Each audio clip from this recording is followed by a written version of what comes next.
Fade in. Cold open. EXT, Arlington Heights, Illinois, morning, September 29, 1982. A quiet suburban street. Trees beginning to turn. The first chill of autumn hangs in the air.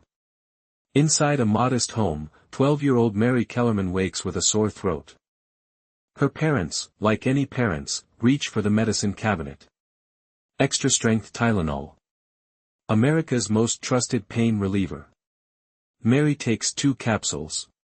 Within hours, she is dead. No one knows why. No one knows that across Chicago, other families are waking to the same ordinary morning. Other medicine cabinets hold the same ordinary bottle. Other hands will reach for it. And other lives will end before the sun sets. This is the story of how a single bottle changed everything. Title card. The Tylenol Murders. A case that shattered trust. Act 1, The Product. EXT. Factory, Fort Washington, Pennsylvania, archival footage. In 1982, Tylenol was more than a product. It was a household god. Johnson & Johnson had spent decades building trust. Tylenol was the #1 painkiller in America, commanding 35% of the market. It was recommended by doctors. Used by mothers. Stocked in every pharmacy, grocery store, and gas station from coast to coast. The capsules were a marvel of modern convenience. Easy to swallow. Easy to carry. Easy to trust. And easy to poison. Int. Johnson & Johnson boardroom, night, reconstruction. The men in suits stare at reports. They cannot believe what they are seeing. A product they have spent generations perfecting is now killing people. And they have no idea why. But the killer does. Act 2, The Deaths. EXT, Chicago, morning, September 29, 1982. The first death is Mary Kellerman. She is 12. Her parents find her collapsed in the bathroom. Paramedics arrive too late. The cause is a mystery. They call it a stroke. A seizure. A freak accident. They are wrong. Int. Arlington Heights home, same day. 27-year-old postal worker Adam Janis comes home from work. He has a headache. He takes Tylenol from a bottle his family keeps in the kitchen. He dies within hours. His brother Stanley and sister-in-law Teresa rush to comfort the grieving family. They see the bottle. They take Tylenol for their own headaches. Stanley dies. Teresa dies. 3 people. 1 bottle. 1 day. Int. Chicago firehouse, night, reconstruction. 2 paramedics sit at a table, exhausted. They have seen 4 sudden deaths in 2 days. All young. All healthy. All unexplained. One of them looks at the other. What do they all have in common? They start making phone calls. EXT. Chicago, September 30, 1982. The bodies keep coming. Mary McFarland, a 31-year-old mother of 3, takes Tylenol for a backache. She dies in her kitchen. Paula Prince, a 35-year-old flight attendant, buys extra-strength Tylenol at a Walgreens on her way home. She is found dead in her apartment, a bottle of Tylenol on her nightstand. Mary Reiner, a 27-year-old mother of 4, takes Tylenol after giving birth. She dies in her hospital bed. 7 people. 7 lives. 7 families shattered. And 1 question, who? Act 3, The Discovery. Int. Chicago firehouse, night, reconstruction. The paramedics call the Cook County Medical Examiner's office. They share their suspicion. The examiner listens. Tests are run. The results come back. Potassium cyanide. A lethal dose. In every victim. In every bottle. The killer did not inject the capsules. That would leave a hole. Instead, they opened each capsule, emptied the acetaminophen, replaced it with cyanide, and sealed the halves back together. Perfectly. Invisibly. Then they returned the bottles to store shelves. Not one store. Not two. Multiple stores across the Chicago area. The killer had to be systematic. Methodical. Patient. They had to know what they were doing. Ext. Chicago, night, October 1st, 1982. The news breaks. 7 dead. Cyanide in Tylenol. Do not take extra-strength Tylenol. Panic spreads like wildfire. Act 4, the response. Int. Johnson & Johnson headquarters, day, archival footage. The company faces a choice. Deny. Deflect. Delay. Or act. They act. Johnson & Johnson issues a nationwide recall.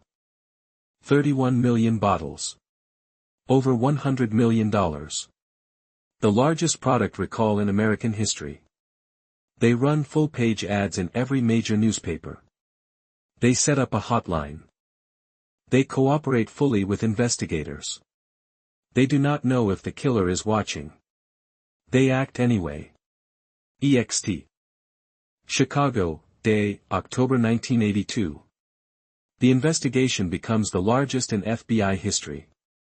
Over 100 agents. Thousands of leads. Hundreds of suspects. The killer left no fingerprints. No DNA. No witnesses. They vanished into the crowd. Act 5, the suspects. Int. FBI Field Office, Chicago, day, reconstruction. The first suspect is James W. Lewis. Lewis sends a letter to Johnson & Johnson demanding $1 million to stop the killings.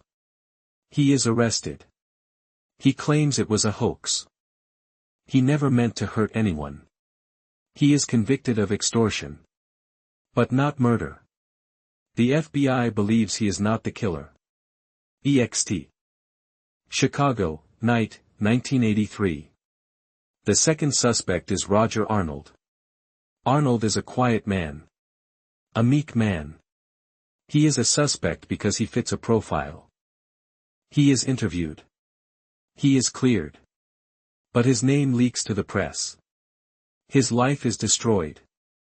He later tips off investigators about James Lewis. He becomes a witness.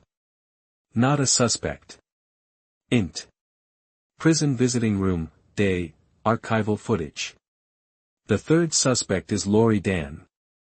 Dan is a troubled young woman who later commits a school shooting in 1988. Investigators find Tylenol in her possession. They test it. No cyanide. She is ruled out. Int. FBI lab, day, reconstruction. The fourth suspect is Ted Kaczynski. The Unabomber. A domestic terrorist who mailed bombs. Investigators wonder if he also poisoned Tylenol. They find no connection. He is ruled out. The case goes cold. Act 6, the aftermath. Ext. Drugstore, Chicago, day, 1983. The Tylenol murders change everything. Before 1982, medicine bottles had no seals. No shrink bands. No tamper-proof packaging. After 1982, every bottle does. The FDA introduces new regulations. Tamper-resistant packaging becomes law. Induction seals. Shrink bands. Safety caps. The killer did not just murder 7 people. They forced an entire industry to change. Ext. Stella Nichols' home, Washington State, day, 1986. 4 years later, a copycat emerges. Stella Nichols poisons her husband with cyanide-laced Excedrin. She tries to blame a phantom killer. She is caught. She is the only person ever convicted of a cyanide poisoning case linked to over-the-counter medication. She is not the Tylenol killer. But she proves the blueprint works. EXT, Chicago, day, present. The case remains unsolved. The killer has never been identified. Never been caught. Never been named. They may be dead. They may be alive. They may be watching this documentary. We do not know. Closing. EXT, Arlington Heights Cemetery, dusk. A quiet cemetery. Trees beginning to turn. The first chill of autumn hangs in the air. Mary Kellerman is buried here. Adam Janis. Stanley and Teresa. Mary McFarland. Paula Prince. Mary Reiner. 7 graves. 7 lives. 7 families who still do not know why. The killer took something more than lives. They took trust. The trust we place in a bottle. In a store. In a world that we believe is safe. 40 years later, we still live in the world they created. We check the seals. We break the shrink bands. We look for the safety tab. We do it without thinking. We do it because we remember. Fade to black. Text.